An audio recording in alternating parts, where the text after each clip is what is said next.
नमस्कार मित्रों, ज्योतिष रहस्य चैनल में आप सभी का एक बार फिर से स्वागत है। आज का विषय है ग्रहों की ताकत। लाल किताब के अनुसार ग्रहों की ताकत कैसे देखी जाती है, इस विषय की जानकारी आज की कक्षा में दी जाएगी। जैसा कि आप लोग जानते होंगे कि वैदिक में ग्रहों का बल निकालने के लिए हम देखते हैं षडबल, या राहु केतु को इंक्लूड किया तो विपुंसक बल, या जैमिनी में भाव बल और ग्रह बल निकालने के लिए ग्रह किस राशि में बैठा है उसके अनुसार उसको एक संख्या प्रदान की जाती है जिससे ग्रहों का बल निकलता है, भावों का बल निकलता है। लेकिन आज हम बताने की कोशिश करेंगे कि लाल किताब के अनुसार ग्रहों का बल कैसे देखा जाता है। तो आइए देखते हैं कि लाल किताब के अनुसार ग्रहों की ताकत कैसे देखें। देखिए, यहाँ पर ग्रहों की ताकत जो है घटते क्रम में दी गई है। जैसे कि ये लिखा है सूर्य, चंद्र, शुक्र, गुरु, मंगल, बुध, शनि, राहु और केतु। इसका अर्थ क्या हुआ कि ताकत है घटते क्रम में, कि सूर्य सबसे ताकतवर है, उससे कम ताकतवर चंद्रमा, उससे कम ताकतवर है शुक्र, और शुक्र से कम ताकतवर है गुरु, गुरु से कम ताकतवर है मंगल, और मंगल से कम ताकतवर हो गया बुध, और बुध से कम ताकत है शनि के पास, और शनि से भी कम ताकत है राहु के पास, और राहु से भी कम ताकत है केतु के पास। तो जैसा कि आप समाज में भी देखते होंगे कि सूर्य सूर्य क्या है, राजा, और केतु है फकीर। तो इस समाज में राजा सबसे ऊपर की कड़ी है, और जो फकीर है, भीख मांगने वाला, मंगता, वो समाज में सबसे नीचे की कड़ी है। यहां पर भी आप देख सकते हैं कि सूर्य सबसे मजबूत है क्योंकि वो राजा है, और केतु है फकीर, इसके लिए उसका बल सबसे कम है। और आपने देखा होगा कि कुर्बानी के बकरे में भी केतु ही सबसे ज्यादा कुर्बानी का बकरा बनता है। घूम फिर के सारी बला केतु के सिर पे टोकरा फोड़ा जाता है।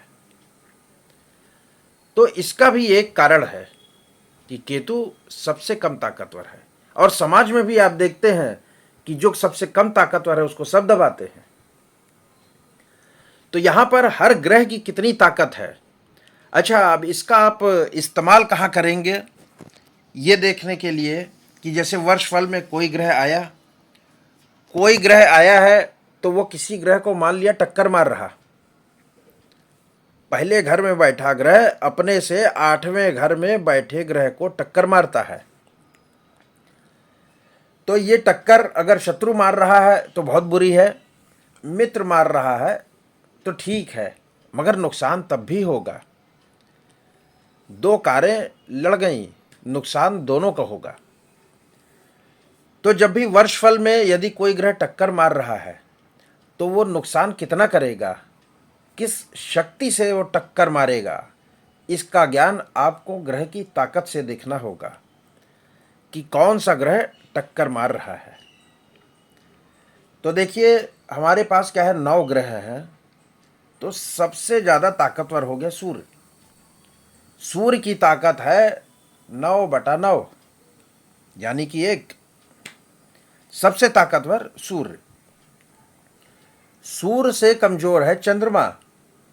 तो चंद्रमा की ताकत है 8/9।